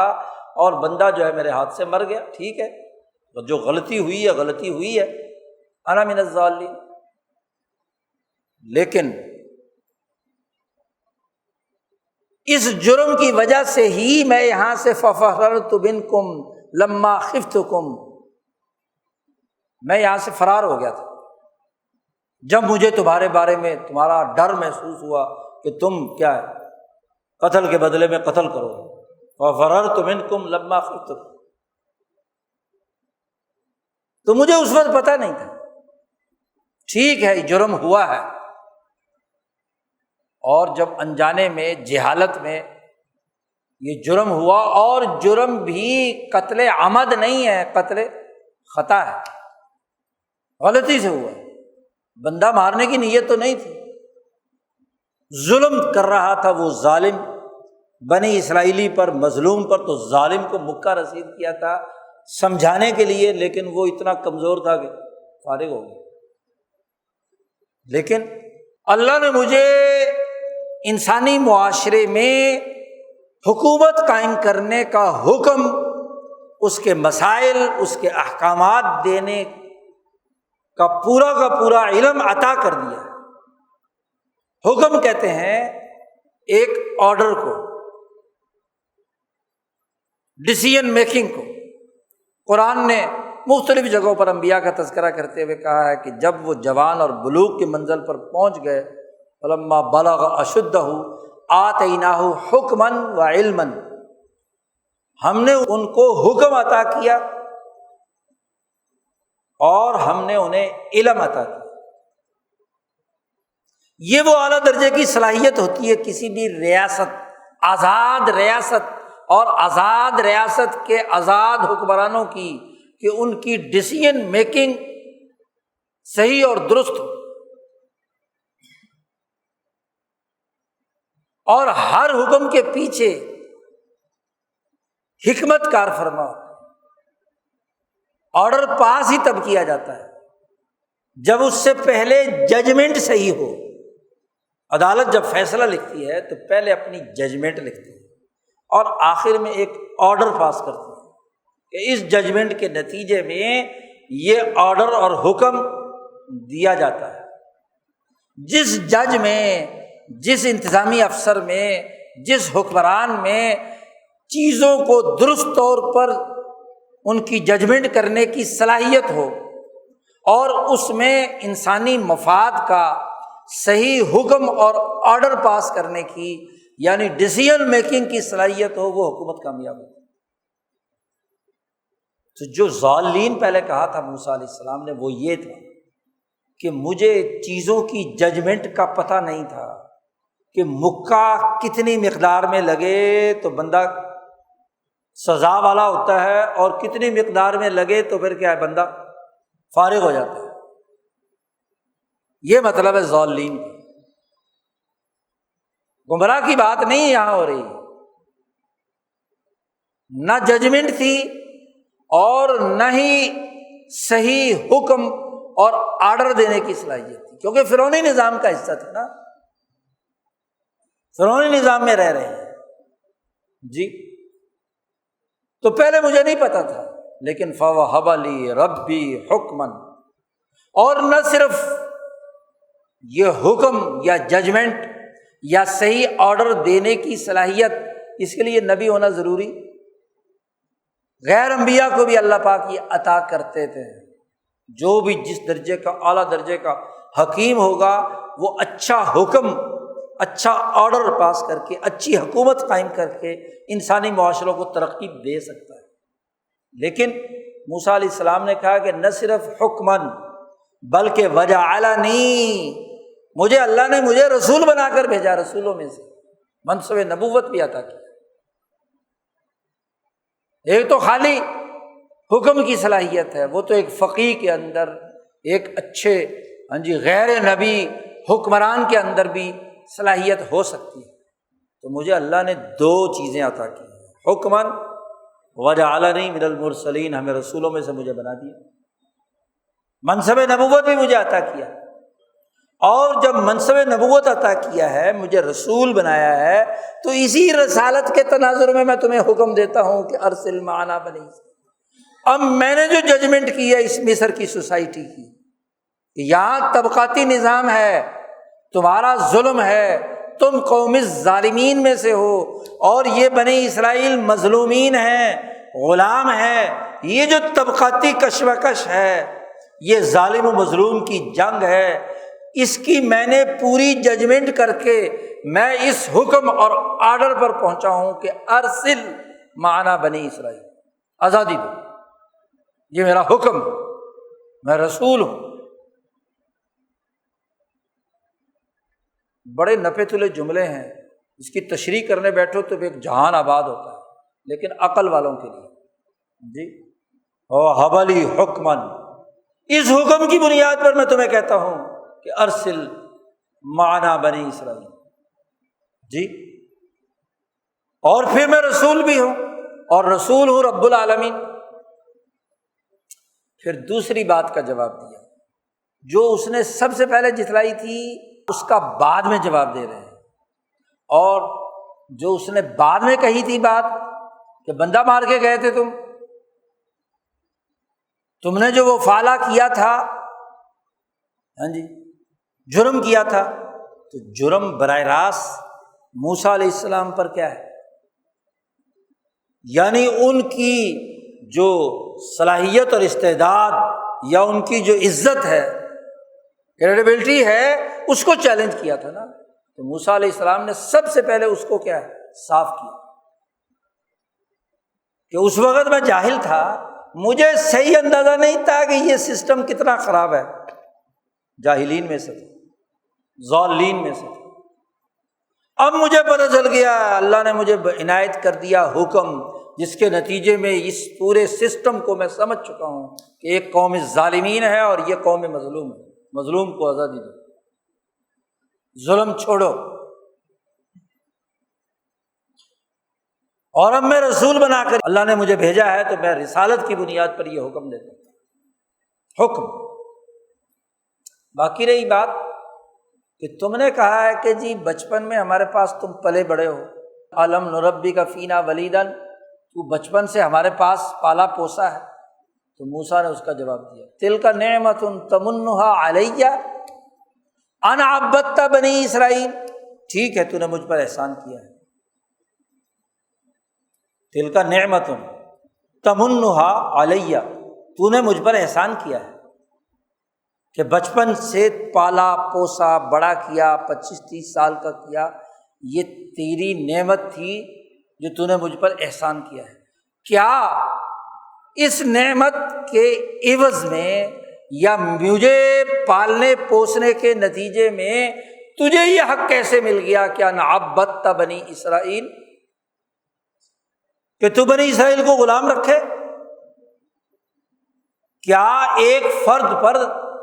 کوئی انعام و اکرام کی وجہ سے 6.5 لاکھ انسانوں کو غلام بنانے کا کیا عقلی جواز ہے تیرے پاس؟ عقلی سوال ہے اور عقلی جواب ہے موسیٰ کی طرف سے۔ ٹھیک ہے میں مانتا ہوں کہ تو نے مجھ پر، اور پھر یہ بھی تو ساتھ کہہ دیا کہ ان عبدت بنی اسرائیل، کیوں مجبور ہوا میں اور میری ماں کہ وہ تیرے دربار میں تیرے گھر میں مجھے پہنچایا گیا؟ اس غلامی کی وجہ سے ہی کہ تو بنی اسرائیل کے لڑکے قتل کرتا تھا۔ عبدت بنی اسرائیل، بنی اسرائیل کو تو نے غلام بنا رکھا تھا، لڑکوں کو قتل کرتا تھا، تو اس سال جس سال میں پیدا ہوا تو اس سال کیا ہے بندے قتل ہوتے تھے، تبھی میری ماں نے ڈر کر تابوت میں ڈال کر کیا دریا میں چھوڑ دیا اور وہ تیرے گھر میں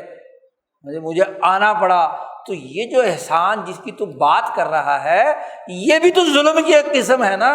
کہ میری ماں کو میرے گھر سے میرے وطن سے پرورش چھڑوا کر تیرے ڈر کی وجہ سے کیا ہے تیرے گھر میں مجھے رہنا پڑا۔ تو تیرا یہ احسان بھی احسان ایسا ہے کہ پہلے مارو پیٹو غلام بناؤ اور پھر کیا ہے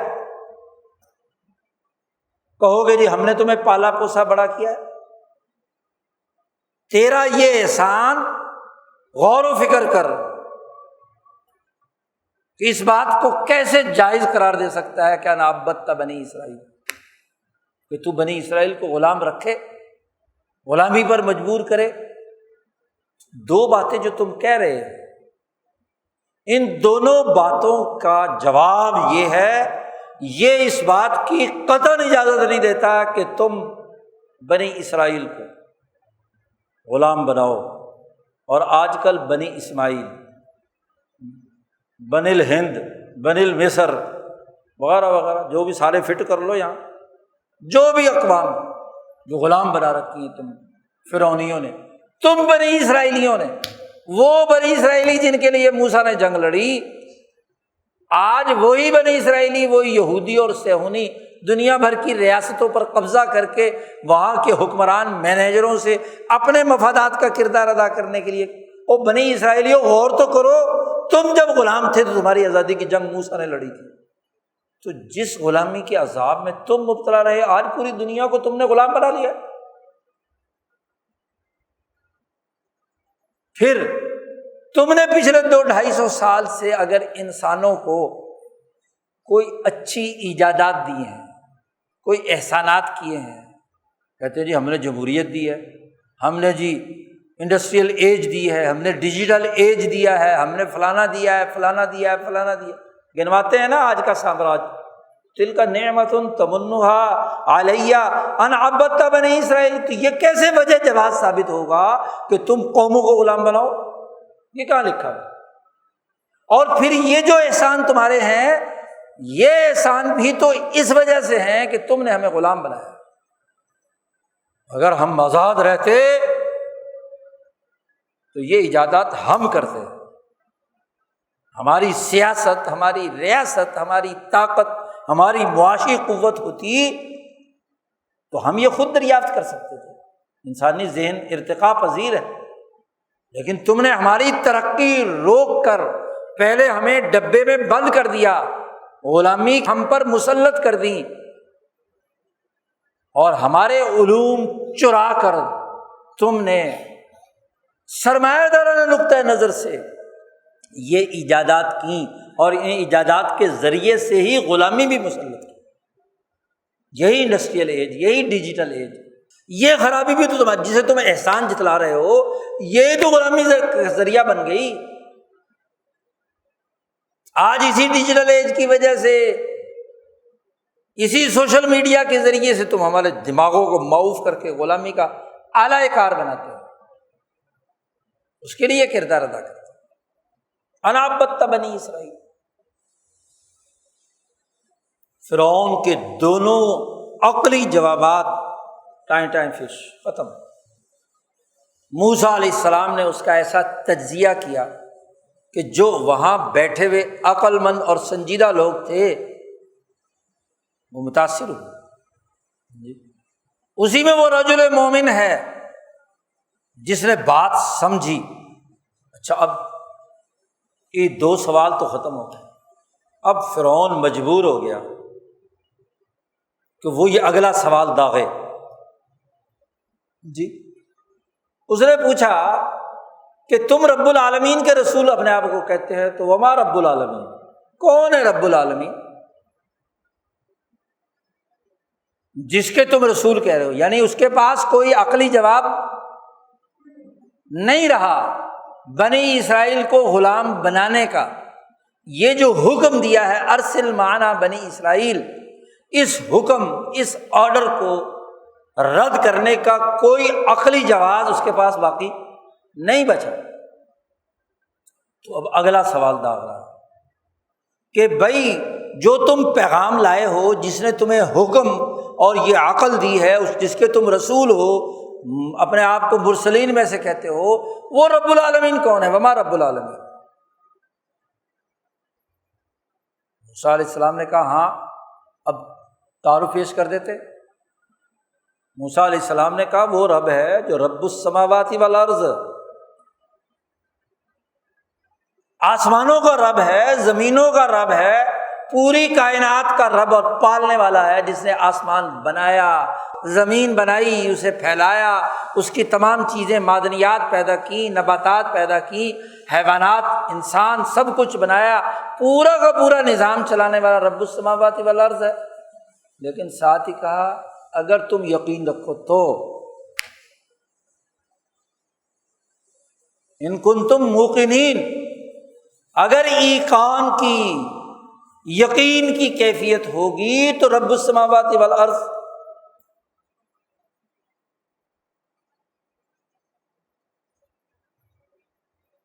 جب یہ بھائی بات کہی کہ اگر یقین رکھو گے تو رب السماوات والارض، تو اب یہاں اس کو موقع مل گیا اپنے جتنے بھی وزیر مشیر، او بھائی وہ یہ جو تمہارا رسول ہے نا، جو رسول بنا کر بھیجا گیا، یہ تو کوئی مجنون ہے، یہ تو کوئی، اس پر تو کوئی جنون طاری ہوا ہے۔ تمہاری طرف جو رسول بھیجا گیا ہے یہ تو لمجنون، یہ تو مجنون ہے۔ مذاق کے انداز میں، تضحیک کے انداز میں اس نے اپنے درباریوں کو کہا کہ دیکھو، کہتا ہے جی آسمانوں کا بھی رب ہے، زمین کا بھی رب ہے، بھائی میری حکمرانی، کہتا ہے فرعون کہ میری حکمرانی اس مصر کی اس سرزمین پر ہے، تو میں زمین کا رب ہوں، ربکم الاعلیٰ ہوں، بھلا آسمانوں کا بھی کوئی رب ہو سکتا ہے؟ تو جو آدمی یہ بات کرے کہ آسمانوں کا بھی ایک رب ہے اور اس پوری کی پوری زمین کا بھی ایک رب ہے، تو اس کا مطلب یہ کہ کچھ دماغ میں اس کے مسئلہ ہے، یہ تو لمجنون، یہ تو مجنون ہو چکا ہے۔ جی یہ تمہاری طرف رسول بھیجا گیا ہے، یہ تو مجنون ہے۔ موسیٰ علیہ السلام نے کہا کہ اس کے پلے بات نہیں پڑی، اب اس کی عقل کے تناظر میں بات کرنے کی ضرورت، رب کا تعارف کرانے کی۔ کہا موسیٰ علیہ السلام رب المشرق والمغرب، بھائی جب قرۂ ارض کو تو جانتا ہے، یہ بھی ساری دنیا جانتی ہے کہ سورج کو مشرق سے طلوع ہوتا ہے اور مغرب میں غروب ہوتا ہے، تو اب سورج کے طلوع اور غروب ہونے پر تو آسمان تو کس نے دیکھا اور کس کی بات؟ موسیٰ علیہ السلام نے کہا کہ رب المشرق والمغرب، وہ رب ہے جو مشرق اور مغرب کا، سورج نکالنے والا ہے، سورج کو غروب کرنے والا ہے، کائنات کا نظام چلا رہا ہے۔ ان کنتم تعقلون، کیونکہ فلکیاتی نظام تو تھا نا، اگر تم عقل سے کام لیتے ہو تو یہ جو فلکیاتی ڈھانچہ، یہ جو ادریس علیہ السلام کے زمانے سے فلکیاتی نظام تو موجود تھا، فلکیاتی قانون اور ضابطے استعمال کرتے تھے۔ علم نجوم پر تم یقین رکھتے ہو، ستاروں کے طلوع اور غروب پر، تو بتاؤ کہ یہ جو ستاروں کا طلوع و غروب ہے یہ تو کرتا ہے یا کوئی اور طاقت ہے؟ سورج تو نکالتا ہے، سورج کو تو غروب کرتا ہے، اور عقل رکھتے ہو تو یہ نکلتا بھی ہے، غروب بھی ہوتا ہے، تو ضرور اس کا کوئی نکالنے والا بھی ہے اور اس کا غروب کرنے والا ہے، تو جو اس کو نکالتا ہے اور جو اس کو غروب کرتا ہے وہ رب العالمین۔ ان کنتم تعقلون، پہلے کہا تھا ان کنتم موقنین، اور ایقان کا تعلق قلب سے ہے، اور جب دیکھا کہ اس کا قلب اندھا ہو چکا ہے، قلب کو تو اس کے اندر کوئی روشنی اور رمق نہیں کہ کوئی یقین یا ایقان کی کیفیت پیدا ہو، لیکن دماغ تو لڑا رہا ہے نا، عقل تو لڑا رہا ہے۔ یہاں کہا ان کنتم تعقلون، اگر تم عقل رکھتے ہو تو اس پوری کائنات کا رب ہوا۔ اب گویا کہ حجت مسلم کر دی، رب کا تعارف بھی عقلی طور پر کرا دیا، عقلی طور پر اس کے دونوں سوالوں کا جواب بھی دے دیا، اور جب یہ بات ثابت ہو گئی تو وہ حکم ارسل معنا بنی اسرائیل نقش دیوار بن گیا اس کے دماغ پر کیا ہے۔ اب جب اس نے دیکھا کہ راستہ نکلنے کا کوئی نہیں ہے، جب آدمی کے پاس دلیل نہ رہے تو پھر غصے کا اظہار کرتا ہے نا، اوہو یہ تو ضرور کوئی جادوگری ہے، تو جادوگروں کو جمع کرو، ان کا مقابلہ کرو، تو اگلا ڈرامہ شروع کر۔ جس آدمی کے پاس دلیل نہ ہو تو پھر وہ جادو ٹونے کی باتیں کرتا ہے جی، کوئی اور اسی طرح کا اشتعال انگیز باتیں کرتا ہے، قتل کرنے کی سازشیں کرتا ہے، پکڑو قتل کر دو، یہ کر دو وہ کر دو، ساری کارروائی۔ قرآن نے یہ قصہ سنا کر رسول اللہ صلی اللہ علیہ وسلم سے کہا ہے کہ اس قصے کو یاد کیجیے، اور ہر وہ قوم یاد کرے جو بنی اسرائیل کی طرح غلام ہو اور اس پر ظالم قوم مسلط ہو، اور جو اپنے آپ کو نبی کا وارث کہے، نبی پر ایمان لائے، جو ان انبیاء کا امتی ہو، اس کا کام ہے کہ اپنی غلامی کے زمانے میں غلامی سے نکلنے کے لیے اس قصے کو اپنا معیار بنائے۔ یہ اگست کا مہینہ جس میں ہم لوگ آزادی کے دن منانے کی کوشش کرتے ہیں، تو ایسے موقع پر آزادی کی حقیقت تو معلوم کریں کہ آزادی کی حقیقت کیا ہے۔ فرعون کی آنکھوں میں آنکھیں ڈال کر 2 ٹوک حکم، آرڈر، بس باقی باتیں بعد کی ہیں۔ پہلا مرحلہ کامل مکمل آزادی ہے۔ کیوں کہ آزادی کے بغیر کوئی بھی قوم ترقی دنیا اور آخرت میں نہیں کر سکتی۔ غلام قوم کا جغرافیہ، اس کی سرزمین، اس میں بسنے والے جانور اور انسان، اس میں زمینوں میں چھپے ہوئے معدنی خزانے، اس کے وسائل، وہ آقا کی ملکیت ہے، اور وہ اپنی مرضی کے مطابق اسے بناتا ہے۔ وہ جتنا ضرورت مند ہوتا ہے، جتنی اس کی ضرورت ہوتی ہے، اس کے مطابق مینیجر بناتا ہے، اسی کے مطابق جمہوریت قائم کرتا ہے، اسی کے مطابق سیکورٹی ادارے بناتا ہے، اسی کے مطابق اس سوسائٹی کے جغرافیے کی بندر بانٹ کرتا ہے، اس کے جغرافیائی جتنے بھی مواقع ہوتے ہیں وہاں سے اپنی مرضی کے مطابق معدنیات، تیل، گیس، وسائل وہ نکالتا ہے۔ 300 سال سے مسلمان بلکہ انسان غلام ہے، مظلوم ہے، اور دنیا میں ایسٹ انڈیا کمپنی اور اس کی بیٹیاں، پوتیاں، نواسیاں، کمپنیوں کا وہ عالمی ظالمانہ نظام، فرعونی نظام انسانیت پر مسلط ہے، جس نے قوموں کو یرغمال بنا رکھا ہے، ان کی آزادی سلب کر رکھی ہے۔ آزادی کے نام پر بھی جو آزادی دی جاتی ہے وہ بھی حقیقت میں ایک نئی غلامی ہے۔ ہمیں سوچنا ہے کہ ہم حقیقی طور پر آزاد ہیں یا حقیقی طور پر غلام ہیں، اور یہ سوچنا اس لیے بھی بنتا ہے کہ آزاد قوموں کی جو لیڈرشپ ہوتی ہے وہ ایسے ڈیسیژن لیتی ہے، ایسے حکم جاری کرتی ہے عدل و انصاف کی اساس پر کہ وہ سوسائٹی ہموار طریقے سے ترقی کرتی ہے، اور جہاں اور جس ریاست میں صورتحال یہ ہو کہ 76 سال گزرنے کے باوجود بھی اور آج تک آپ کے تمام وزرائے اعظم آپ کی عدالتوں کے فیصلے اور آپ کے آنے والی حکومتوں کے مطابق ریاست چلانے کے نااہل ثابت ہو چکے ہیں۔ ابھی حال ہی میں آپ نے ایک وزیر اعظم کو نااہل قرار دیا، اور اس سے پہلے کتنے ہی وزیر اعظم ہیں جی، اور جب استعمال ہو جاتے ہیں تو اٹھا کر نااہل کر دیے جاتے ہیں۔ وہ فوجی جرنیل ہوں، مارشل لا لگانے والے ہوں، چیف ایگزیکٹو ہوں، ہر ایک کا جو حشر ہے وہ نااہلی کے علاوہ کچھ نہیں، کیونکہ آپ کا تو ٹریک ریکارڈ یہ ہے کہ جو ایک دفعہ وزیر اعظم بن جائے اس کو نااہل قرار دینا ہے، تو اس سے بڑی غلامی کی کیا بات ہوگی، نااہلی کی کیا بات ہوگی۔ آج ہم آزادی کا دن منا رہے ہیں ایسے موقع پہ جو 76 سال میں ہمارے تمام حکمران ڈکلیئرڈ نااہل ہیں عدالتوں سے، حکومتوں سے۔ تو کیسی آزادی؟ جس قوم کے 76 سال تک حکمران نااہل ہوں، طے شدہ ہوں، تو رسول اللہ صلی اللہ علیہ وسلم کا فرمان سامنے رکھ لو کہ اذا وسد الامر الی غیر اہلہ فانتظر الساعہ،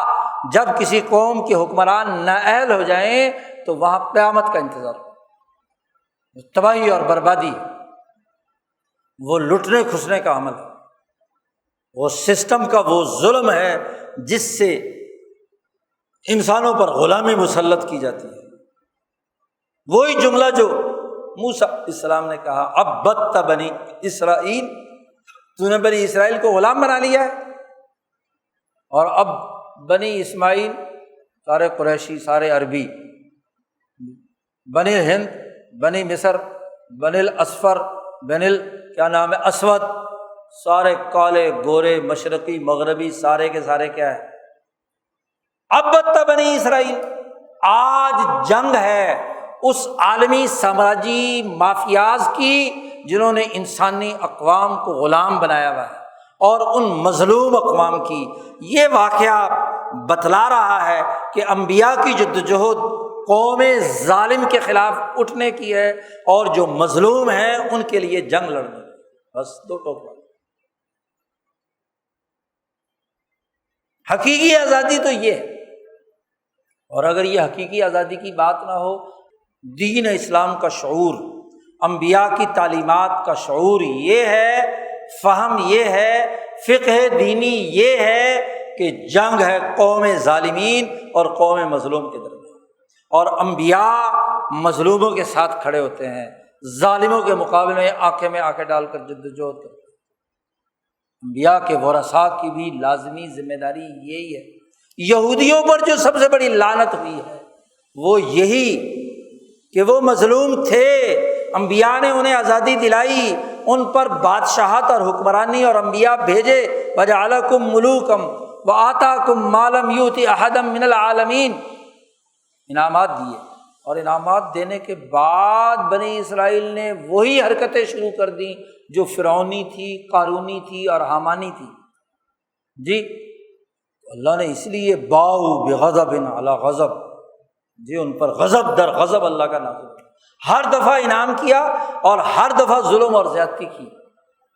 لعنت کے مستحق ہوئے۔ اور آج بھی غضب در غضب میں اس لیے ہے کہ انہوں نے دنیا بھر کی انسانیت کو غلام بنا رکھا ہے، فرعونیت کے تحت، حامانیت کے تحت، قارونیت کے تحت۔ دنیا بھر کا مسلمان جب تک یہ نہیں سمجھتا اور اس کے لیے جدوجہد اور کوشش نہیں کرتا تو آزادی کے نعرے فضول ہیں۔ اس بر عظیم پاک و ہند کے لوگ 14-15 اگست کو آزادی کا دن مناتے ہیں، اور تو اور ہمارا پڑوسی ملک وہ بھی 15 اگست کو اس کو بھی یوم آزادی دے دیا۔ تو پورے بر عظیم پاک و ہند میں آزادی کا وہ دن دراصل لارڈ ماؤنٹ بیٹن کے دماغ میں جو جاپان پر ایٹم بم برسا کر ایشیا پر قبضہ کرنے کے لیے پرل ہاربر پر جو حملہ کیا تھا، اس کی یاد میں یہ 15 اگست پر مقرر کیا تھا نا، 14-15 اگست۔ یہاں تو کسی کے وہم و گمان میں نہیں تھا، نہ مسلم لیگ، نہ کانگریس، نہ انگریز، کہیں طے نہیں ہوا تھا اس وقت تک۔ تو اگست کا یہ مہینہ، جی اس ریجن کے انڈین سب کانٹیننٹ کے یہ سارے ملک، افغانستان، پاکستان، ہندوستان، بنگلہ دیش، اگست کے اس مہینے کو آزادی کے دن کے طور پر مناتے ہیں، لیکن انہیں غور کرنا چاہیے کیا حقیقی آزادی ہے یا انبیاء کی تعلیمات کے مطابق آزادی ہے؟ کیا اس کے مطابق ہمارے ریاستی ڈھانچے وجود میں آئے ہیں؟ قومیں جب آزاد ہوتی ہیں، موسیٰ علیہ السلام نے جب آزاد کر کے بیت المقدس میں اپنی حکومت قائم کی ہے، تو حکومت کا پہلا بنیادی تقاضا ہوتا ہے کہ اپنے جغرافیائی حدود، اپنی زمینوں، اپنے وسائل، اس کی درست مینجمنٹ کریں۔ بندوبست اراضی پہلے ہوتا ہے، شہر بسائے جاتے ہیں، شہری حقوق متعین کیے جاتے ہیں، جغرافیے میں آپ کے پاس کتنی زمین ہے، کتنے وسائل ہیں، اس کی درست مینجمنٹ کیا ہے، وسائل کی بھی اور انسانوں کی بھی، ان کی ضروریات کی کفالت کی بھی، ان کے حقوق شہریت کیا ہیں، ان کے سیاسی حقوق کیا ہیں، ان کے معاشی حقوق کیا ہیں، ان کے سماجی حقوق کیا ہیں، اس کا ایک قانون بنایا جائے۔ جہاں 76 سالوں سے حقوق شہریت کا کوئی قانون نہیں، بلکہ لا قانونیت کی انتہا ہے کہ انسانی حقوق کو پامال کر کے آرڈر کرتی ہے کہ بغیر کسی وارنٹ گرفتاری کے کسی گھر کے اوپر چھاپا مار کے بندے پکڑے جا سکتے۔ یہ حقوق شہریت۔ جس ملک کا 80، 90 بلکہ 95% رقبہ وہ کسی سسٹم کے تحت بندوبست اراضی کے نظام میں نہیں ہے، اس کا نظام کیسے صحیح ہو سکتا ہے؟ پہلے وسائل درست ہوتے ہیں، اس کے مطابق قانون بنتا ہے، پھر قانون کی پاسداری کرو۔ امریکہ آزاد ہوا تھا برطانیہ سے تو اس نے ایک اپنا آئین بنایا تھا 1776 میں، آج تک اس آئین کی پاسداری کی جا رہی ہے کہ نہیں؟ تحریری آئین ہے، کوئی ترمیم ہوئی ہے؟ اس کے مطابق جو کانگریس بنا دی، جو انہوں نے صدر کا عہدہ تخلیق کر لیا، جو انہوں نے پینٹاگون بنا لیا، جو انہوں نے ادارے بنائے ہیں، ان اداروں سے کوئی امریکی صدر، کوئی پارلیمنٹرین، کوئی کانگریس مین خلاف ورزی کر سکتا ہے؟ یہاں ماشاءاللہ ہر حکومت آتی ہے، ایک قانون بناتی ہے، دوسری آتی ہے اسے مٹا کر دوسرا بنا دیتی ہے، تیسری آتی ہے تیسرا قانون بنا دیتی ہے، چوتھی آتی ہے چوتھا قانون بنا دیتی ہے۔ ذرا 76 سالوں میں اپنی قانونی تاریخ اٹھا کر دیکھیے، تو جہاں کوئی قانون، کوئی ضابطہ نہیں، وہ آزاد کیسے ہوا؟ خواہشات کو قانون کا نام دے دیا، حوث کو قانون کا نام دے دیا، تو کیسی آزادی جہاں مقننہ آزاد نہیں ہے؟ جی بڑے بڑے بیرسٹر سینٹ میں اور اسمبلی میں رو رہے ہیں، ہمیں پڑھایا نہیں گیا اور 1-2 دن میں 53 بل پاس کر دیا۔ یہ آزادی کی بات ہے؟ جہاں جج بندہ ہوا، جہاں پارلیمنٹ بندی ہوئی، جہاں صدر وزیر اعظم بندہ ہوا، جہاں کی ادارے بنے ہوئے، تو وہ آزادی کی بات ہے۔ آج سوچنا ہے کہ قرآن کی تعلیم